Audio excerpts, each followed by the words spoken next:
Welcome back, everyone, to another deep dive. Today, we are going to be looking at some excerpts from Jodi Picoult's novel, My Sister's Keeper. Ah, yes, this is a really interesting one. It is, and we're going to be looking at it from the perspective of Anna Fitzgerald, who is conceived for a very specific and unusual purpose. Yeah, she was brought into the world to be a genetic match for her older sister Kate, who's battling acute promyolytic leukemia. Right, APL. APO, yeah. So in this deep dive, I guess we want to try and understand Anna's experience Yeah, for absolutely. unique circumstances. Yeah, And really dig into the family dynamics at play. exactly. And there are some really significant medical and ethical questions. Oh, tons, just tons.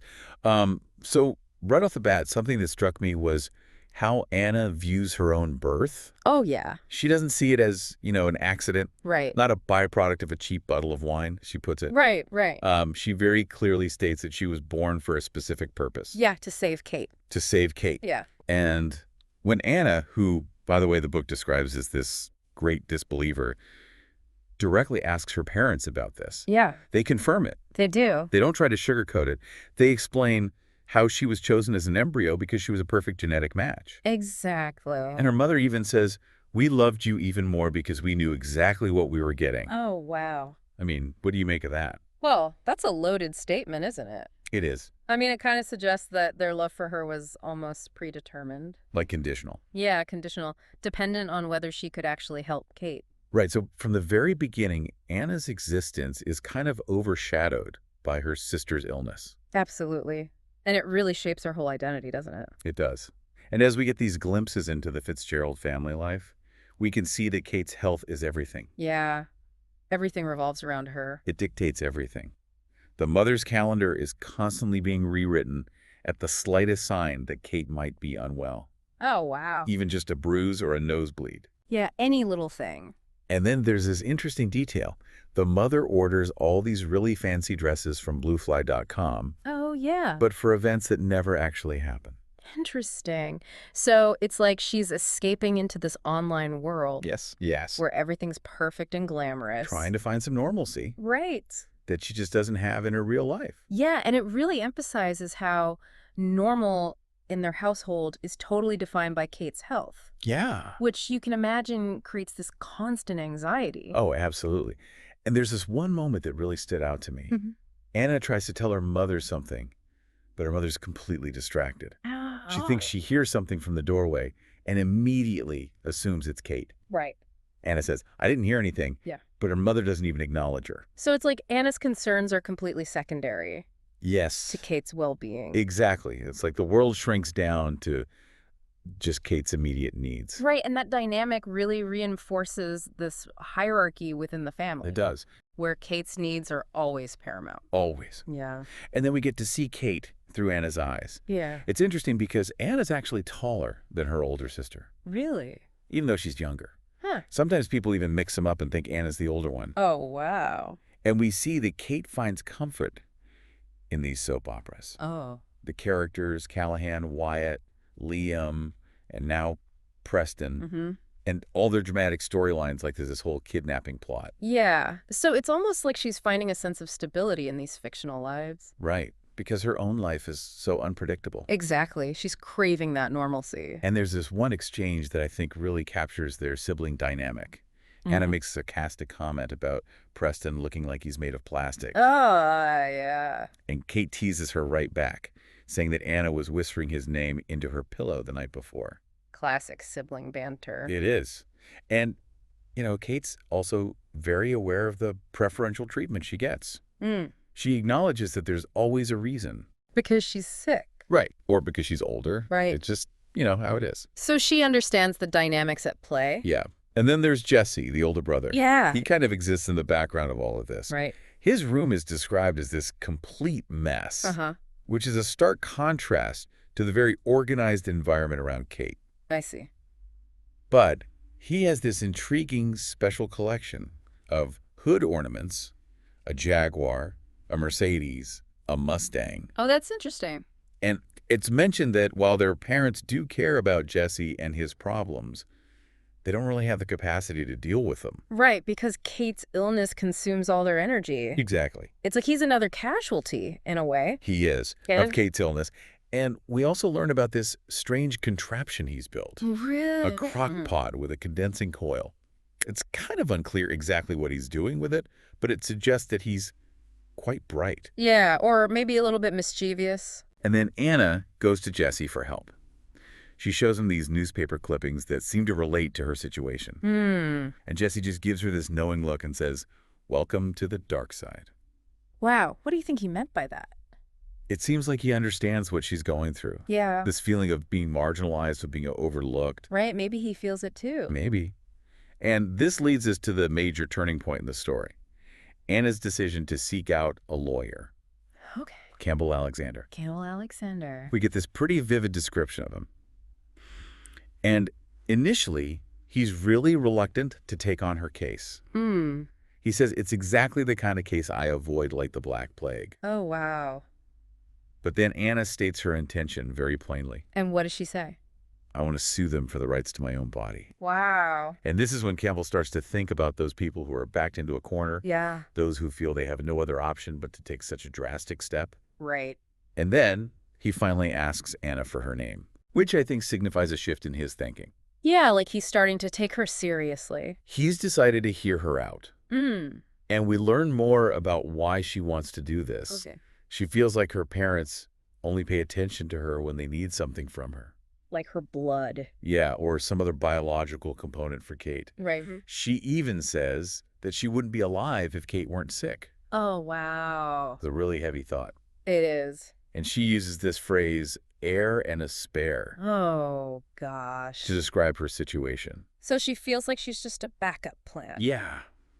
Genetic backup plan. Wow. That's a lot for a child to carry.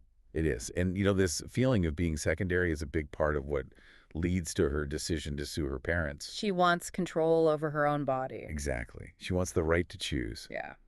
We also see her first interaction with Campbell's office through his secretary, Carrie. Okay.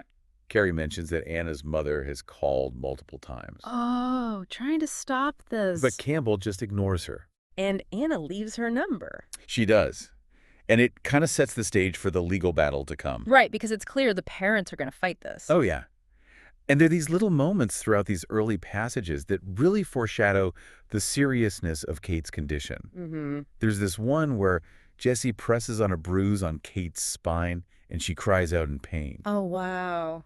And Brian uses the term clone when referring to the girls. Clone. Yeah. It's almost as if he's acknowledging this predetermined link between them. Right, this biological connection that goes beyond just being sisters. Exactly. And then we shift to Sarah's perspective for a bit. We see how scared she is. Yeah. Worried about both of her daughters. Brian even asks her, "What's the matter with you?" Right. He notices how much she's struggling. And then we're taken to that really pivotal moment, the diagnosis. Oh, yeah. Dr. Farquaad explains that Kate's blood tests show incredibly high levels of promyelocytes and blasts. Yeah, that's not good. It's not good at all. Right. He uses this analogy of bone marrow being like a child care center for blood cells Oh, to explain how leukemia disrupts that whole process. right. And then he gives them the official diagnosis, acute promyelocytic leukemia. So APO. APL, yeah. Which is, as we've said, a particularly aggressive type. Yes. And the way each family member reacts to this news is really telling. Brian's response is almost stoic. He claps his hands together as if he's starting a game. Wow. It's kind of strange. Maybe it's just shock. Maybe. Kate's in disbelief. She thinks they must be talking about someone else's blood. Of course, that's a natural reaction. It is. And then there's Sarah. Yeah. She's immediately protective. She says, "This is not the face of someone dying by degrees." So she's refusing to accept the prognosis? She's fighting back. Yeah. And in the days that follow, we see how differently Brian and Sarah cope. Okay. Sarah's very open about her fear and grief, while Brian becomes very quiet. Sarah even describes him as an obelisk in their bed. An obelisk. Yeah, just this silent, unmoving presence. So he's internalizing everything. He is. And Sarah's consumed by guilt. She's desperately trying to find some reason why this is happening to Kate. That's a common response for parents in this situation. It is. They want to blame themselves. Right. They want to feel like they have some control. Exactly. And there's this really vivid scene at a family dinner. Jesse comes to the table with these devil red eyes, Oh. and his clothes smell like smoke. Mm. Sarah comments that the roast is undercooked. Right. Jesse piles his plate high with potatoes, Oh, God. and Kate reacts to the smell coming from Jesse. It's just this really tense, awkward meal. It sounds like everyone's kind of falling apart in their own way. They are. Yeah. And then Sarah does something kind of strange. She turns to Anna and asks if anything happened, Hmm. as if she's suddenly concerned about her. And is she okay? Yeah, she asks if she's okay. Okay. And then it triggers this memory for Sarah of singing to the kids in the car. So it's like a brief flashback to a happier time. It is. Yeah. A time before all of this. Yeah. And then Kate notices something. What's that? Anna's locket is missing. Her locket. Yeah, the one Sarah gave her. I wonder if that's significant. It could be. It kind of feels like a symbol of something lost. Right. Maybe innocence or security. Yeah. We then learn a bit more about Brian. He's a firefighter. A firefighter. Yeah. And he has this whole perspective on the world based on his job. Hmm. He understands how destructive forces work. Right. And he's also drawn to the idea of saving people. Makes sense for a firefighter. It does. Yeah. And he makes this really interesting observation. He says that the smile of a child leaves a lasting mark, Oh, wow. almost like a scar. So he sees the world in terms of these powerful, permanent impacts. Yeah, Whether it's destruction or the beauty of a child's smile. exactly. And then we get this contrast between Sarah and her sister Suzanne. Okay. Suzanne sees Sarah's choice not to work as a waste. A waste of cerebral evolution, she says. Wow.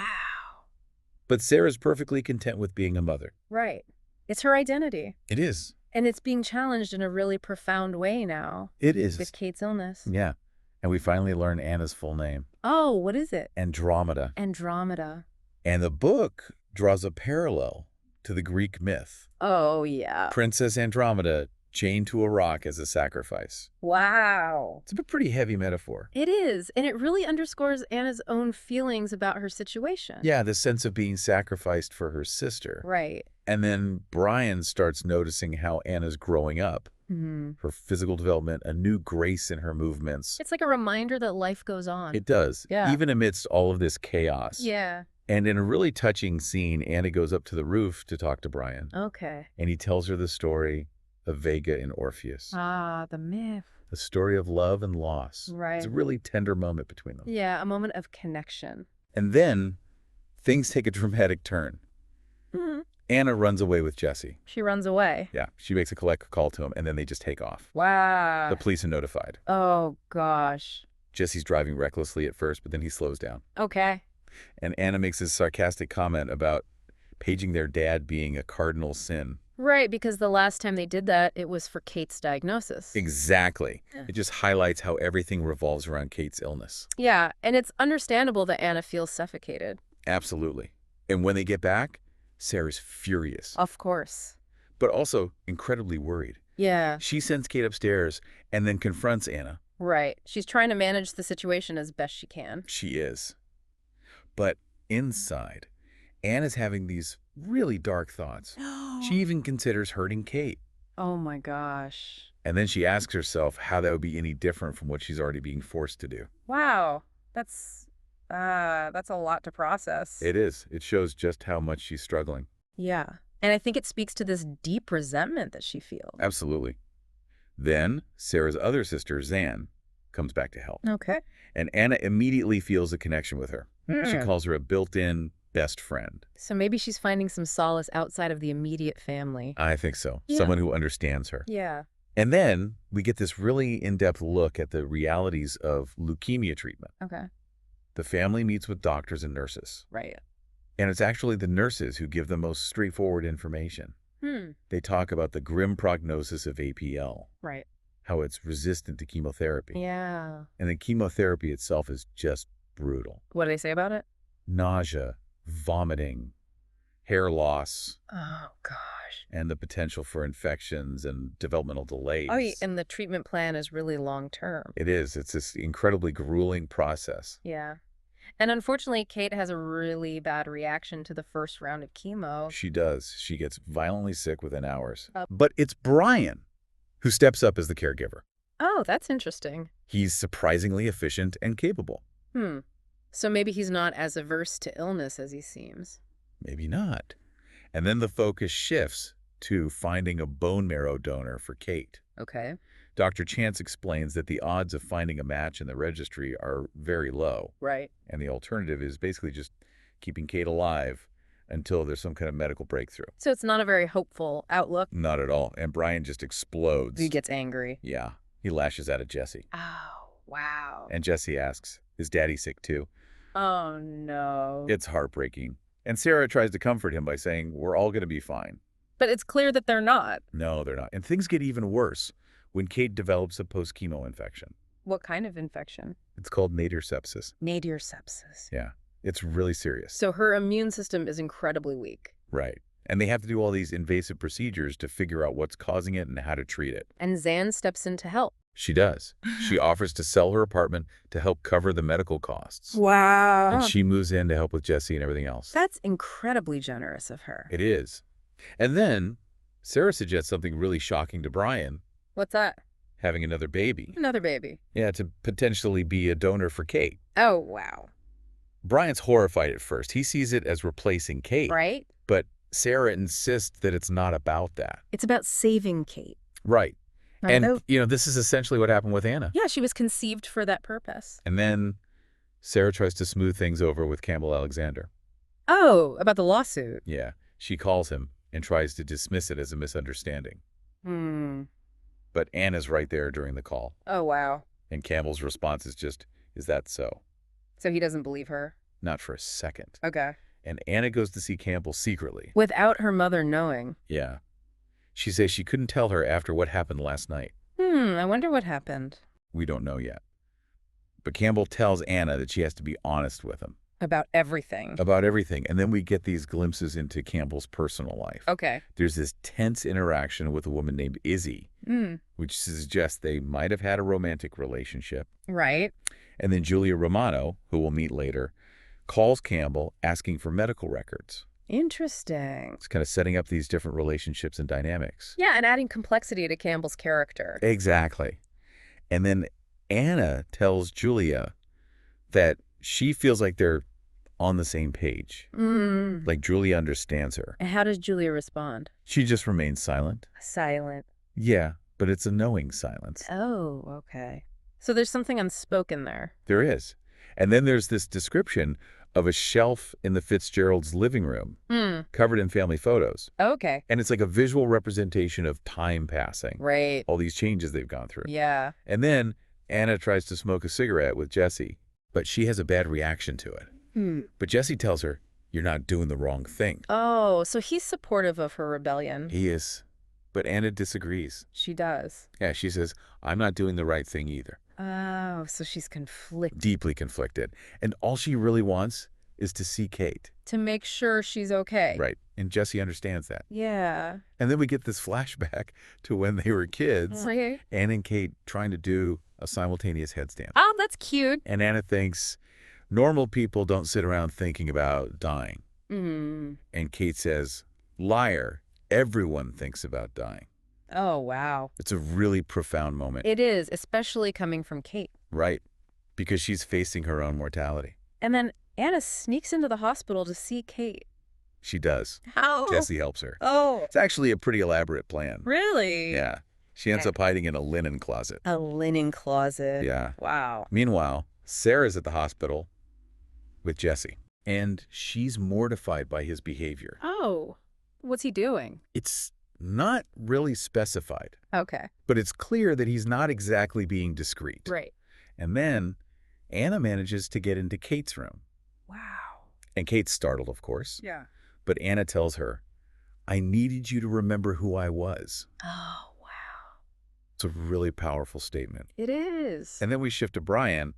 He's telling a story about a house fire he responded to. Okay. And how he rescued this little girl, Louisa, from a closet. And he's thinking about how predictable fire is compared to a child. Right, because children are so unpredictable. And then he tells Julie about how his sister-in-law helps with the kids when he's on long calls. Right. Zane. Yeah, or they swap shifts at the hospital. And then he says something interesting about Anna. What's up? He says that she grew up years ago, as if she's been forced to mature too quickly. Exactly. And then we learned a bit more about Julia. Okay. She has 6 older brothers and a twin sister. Wow, big family. And she makes this comment about parents loving their kids equally. Yeah. But it doesn't always work out that way. That's true. And then Brian tells this story about a man who was frozen for hours. Frozen. Yeah. Oh, wow. And somehow he survived. That's incredible. And Brian talks about his motivation for being a firefighter. What does he say? He wants to save people. Right. But after rescuing Louisa, he wishes he had named specific people he wanted to save. Like he feels helpless in the face of so much suffering. Maybe. And then he drives past his house after the fire. Okay. And he sees Jesse's Jeep there. Right. And Kate's bed is empty.